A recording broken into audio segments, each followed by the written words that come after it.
Hello and welcome to some more Star Citizen. We have had the first major roadmap update of 2020 for the Persistent Universe, and I wanted to take a look at what's happened to the next major patch 3.9 that we're planning to get live by the end of Q1 2020, so the end of March. There's been some major features moved to 4.0, the patch after it for Q2, and there's also been some features that have been displaced or removed from the roadmap in the short term, and I wanted to look at what's been moved off 3.9, what's left with the patch, what's new with the patch, and basically overall what's planned for it now. Let's take a look at what's been removed from 3.9, what's been moved off to 4.0 or entirely off the roadmap. Ship and FPS weapons have all moved out to 4.0, as have the new death animations, so like the ragdolls and new animations for that. AI FPS weapon types, which were basically loadouts for NPCs, and AI cover usage version 1, which would have had AI running around using cover more appropriately. That's now all in 4.0, and that's sort of okay. However, some features have been temporarily removed from the roadmap while they're sort of waiting the roadmap expanding to 4.1 and 4.2, or in some cases where these features are going to land beyond that. So items that have been removed and are not yet rescheduled from 3.9 are the new kiosks, the grenade launcher, NPC improvements for civilian and social AI, the Cutlass Blue, which is a bit disappointing, and the new door system improvements. Also, very disappointingly, multi-crew gameplay improvements have also moved off the roadmap, but it is believed, at least by me, to be a focus of 2020, and the old multi-crew features didn't reflect the current goals and scope of what they wanted to do, so it's more of a case that they're working on some improvements for multi-crew, but they're not ready yet, and they need to sort of revise exactly what those features are before they convey them back to us. What has more unfortunately and most disappointingly been removed from 3.9 and the current roadmap is the dynamic economy and mission gameplay, including commodity transfer timers that would have had cargo loading and unloading times and costs associated with that. The accountancy app for the Mobi-Glass, which was supposed to track your financial data and was expected to be needed for wallet-to-wallet transactions. Economy display terminals that had real-time information on the economy and missions available. And the dynamic mission system with economy-generated missions and quantum travel events. So the dynamic mission system and the dynamic economy is huge and is probably the feature that I'm most looking forward to in the game in the short to medium term. It's something I've wanted for ages, and the fact that it's been moved off is incredibly disappointing. However, there's still quite a lot of gameplay and features in 3.9, and there's been some new ones added as well. So let's take a look at where 3.9 alpha stands now.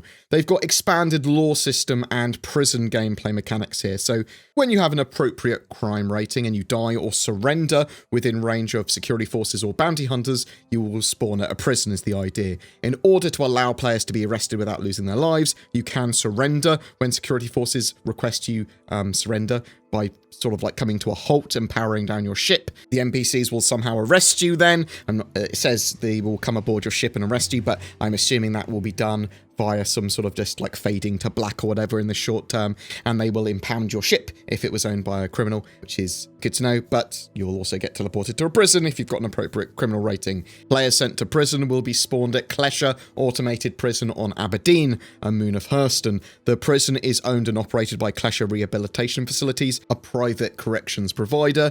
This fully automated corrections site includes housing, security, and work release opportunities to allow prisoners to be productive while paying their debt to society. So there's prison uniforms and clothing such as orange flight suits included here.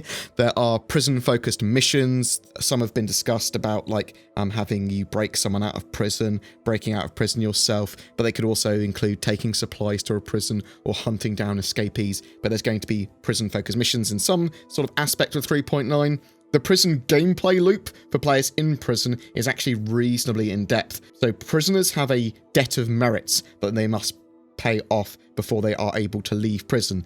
This is based on their criminal record and what they did to get in there. Prisoners will earn merits while logged on and in prison. So you can't just log off in prison and just hope to be released when you come back in. You have to be logged in to gain these merits, and players, at least at some point, will be able to trade and give merits to other players or trade them for things in the prison. You can also earn merits from mining below the Klesher facility. You'll have access to a mining tool and a flight suit, though Aberdeen doesn't have a breathable atmosphere, so you're going to need to keep your oxygen juiced up and not go too far in the mines without knowing their layout. So little by little might be a good idea while you're mapping them out in your head, but there's going to be areas in the mines and potential like little machines and stuff to regas your oxygen. The facility is unmanned, but you can use merits to buy and rent things like better equipment and oxypens to keep you mining longer, and the sort of like allowing you to get deeper into the mines, potentially making more merits even faster. CIG recently showed off some shanks and shivs as well, which I expect will turn up in the prison. Die in prison and you'll die in real life. No, actually, you will spawn back in prison. So you can also escape prison potentially via these mines, but you'll have a limited amount of oxygen, and the mines are sort of built to deplete your oxygen as well. You'll have to have a plan. Maybe you'll need to rent a load of gear using merits and have someone meet you there, that sort of stuff. The prison will have automated defenses in the future as well, so bear that in mind. They are expanding out bounty hunter gameplay as well to help you hunt criminals and bring them to justice. There is a new bounty hunter sort of armors and gear. There's going to be more bounty hunter missions and improvements to bounty hunting, allowing hunted NPCs to use quantum travel to evade players. I'm assuming as well you'll be able to follow them. Additions to expand gameplay to allow players to hunt other players with bounties on their heads as well. I'm not sure if you can actually set them or if they're going to be based by jurisdiction and just have bounty hunters moving between jurisdictions trying to bring prisoners to justice. I mean, I suspect there'll be NPCs and prisoners flying around as well that are escapees. I believe you'll be able to scan players at some point as well and engage them if they're committing a crime for a reward. That might be part of that as well. The internals and traversable zones of New Babbage are in 3.9 as well. So New Babbage is enclosed to protect the inhabitants against the freezing elements.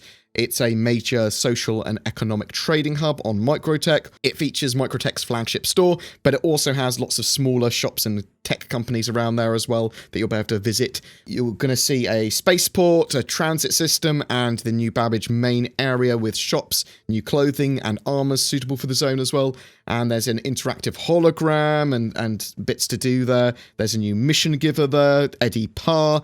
Expect new missions, potentially similar to the multi-part mission we saw at the CitizenCon demo. Microtech should be hooked up to all the procedural mission systems as well properly by that time. They are also refactoring restricted areas to make them easier to set up and use. This will include landing splines, allowing ATCs, the air traffic controllers, to open up paths for players to enter the restricted areas and fly to landing pads with guidance. These areas will become more natural and won't require obtrusive materials to show their presence. So hopefully you'll see that reflected at the landing zone at New Babbage. There are 3 new moons that they're bringing to the game as well, all around Microtech.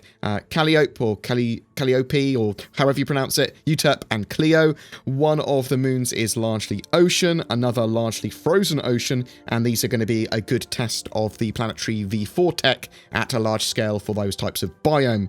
These moons will also have outposts and gameplay linked up to them for 3.9. Talking of planetary tech, we also have large-scale shadow improvements here to allow for multiple large-scale shadow maps as opposed to a single large map that they currently use in-game. This is more efficient and allows for much better-looking shadows, and they can use them for like giant capital ships, casting shadows across the ground, or asteroids, as well as huge pieces of geometry and mountains and things. They are improving weather systems with character animations that reflect the weather that the player is in. So maybe your player's covering their face when a snowstorm is blowing directly into their eyes. Maybe it slows down the player's animation because, you know, it's a big strong wind. These weather systems should have more of an effect in-game as well, with the player status system version 1, which adds temperature, thirst, and hunger to its tracked stats. These values will have knock-on effects for players' stamina and ability. AI behaviors will use this as well to make intelligent decisions based on their own condition or the condition of others, so maybe they won't run around in their pants while in a snowstorm. You'll be able to equip appropriate gear to the environment. Obviously, temperature is going to affect you, and you'll be able to eat and drink as well. They are improving the interaction system that lets players select dialogue options, interact with props and the environment. and generally interact with the game. They're trying to have this more tactile sort of environment with UIs and that sort of stuff, but you're also about to use hotkeys to do a load of these actions as well. So there's going to be immersion and diegetic like elements to the game, but also the ability to do it all through hotkeys. Now, a couple of features targeted at improving combat and the flight model, a new targeting methodology with fundamental changes to how targets are tracked on and off your screen, with UI updates to improve the visibility of locked, tracked, and the return of pinned targets. We know that CIG are putting a lot of effort into getting HUDs, MFDs, and UIs all in the game in a more final state and looking a lot better. There's also high-speed combat changes, which will have ship systems suffer the consequences of traveling at high speeds, restricting some of the options that players might have at high velocities, creating a vulnerability that will push players into engagement at lower speeds. So one of the ideas here is to try and stop players from jousting constantly, just literally doing a quick flyby and not really engaging properly in dogfights. I suspect to some other extent as well, it's to prevent players constantly just being able to escape every situation just by going as fast as they can in a single direction. I wouldn't expect to sort of like get randomly damaged by going at high speed for no reason. That's not the intention here. It's not going to like destroy your systems going at maximum velocity, but maybe your shields will be less effective, or you'll generate loads more heat, or your power might not be as effective, or something like that. Or maybe you won't be able to spool and calibrate your quantum drive at high speeds, or your weapon gimbals, they won't be able to aim properly. Things like that. The Asperia Tavaran Prowler has been moved to 3.9. It was going to be released in March anyway. It just sort of makes sense. I was talking about this the other day, that it gets moved to 3.9. It's sort of like the first Tavaran ship we will have in game, and it's supposed to be this slightly more stealthy drop ship with special air shields that allow the ship to be pressurized while allowing quick access in and out of the main sections through those air shields without depressurizing the ship. The M50 is also getting a reworked base model, which includes improvements to the landing gear and updates to the cockpit UI metrics to improve the pilot experience. I would expect there might be a straight-to-flyable ship or vehicle in 3.9 as well. We'll have to wait and see.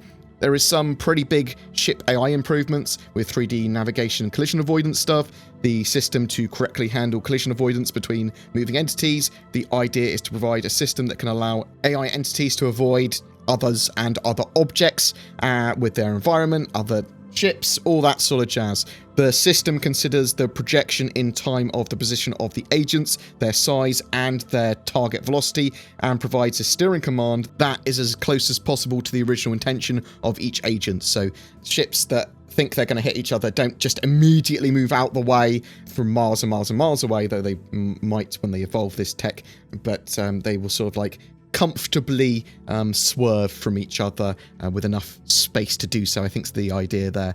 There is also 3D pathfinding for planet side to allow AI-controlled ships to navigate in atmosphere using information from physics and planetary tech. The path search will use data from the elevation map of the planet and the physical information about the additional objects present in the map, so buildings, rocks, and so on. The ship will then calculate a obstacle-free path. Further to this, there's been a lot of data mined information with new missions, variants to current ones, new commodities, new narcotics, smuggling goods, and even consumable items for ships, all that might make it into 3.9 at some stage. So the 3.9 roadmap update is a bit of a mixed bag for me. The loss of the economy and dynamic mission features off the mid-term roadmap is a massive shame. We know that CIG are focusing on Squadron 42 Episode 1, so that will pay dividends in the future once they've completed many of its tasks and brought those into the Persistent Universe, but also have more people, more devs to work on Persistent Universe features and specific gameplay for that. They seem to be trying to improve the PvP and ship combat sort of like more generally in 3.9, but I don't really know if what they've got planned is a good thing until it's in my hands, or at least I've seen some more examples of it. I suspect we will see a lot of this stuff in Inside Star Citizen over the coming weeks, and I will be covering the 4.0 alpha changes and what features are in that patch in another video. But what do you think? Are you disappointed by the changes to 3.9 and the removal of some of those features? Did 3.9 keep and have more content than you thought it would? Do you think these changes to combat will lead to better PvE and PvP experiences for ship gameplay? Are you excited about prison gameplay? Whatever your thoughts, I'd love to hear from you in the comments below. Every month we have a ship giveaway for January 2020. It's for an Anvil Arrow and Star Citizen game package. Just comment on any of my videos made this month to be in for a chance. More details in the description below. Oh, it's time to shill. If you're looking for a VPN, then consider NordVPN. They have many advantages over free VPNs, but are incredibly cheap, and I use them and can recommend. There's Shadow as well, which is an alternative to owning your own gaming PC. They give you a sort of Windows 10 environment focused on gaming, and it leverages the power of your internet and their cloud so that you can stream it to any device or other PC or laptop or phone or whatever. And you can now order systems with varying scales of hardware for up to 4K gaming, and as always, it works fantastically well with Star Citizen. It's an extremely affordable way to get access to a high-spec PC. Links below to Shadow and Nord, and make sure you use the code BoredGamer to get a discount. Thank you very much for watching, and if you want to support my channel further, consider becoming a Patreon or YouTube member via the join button, or sharing my videos, or liking and subscribing. Take care, and I'll see you in the verse.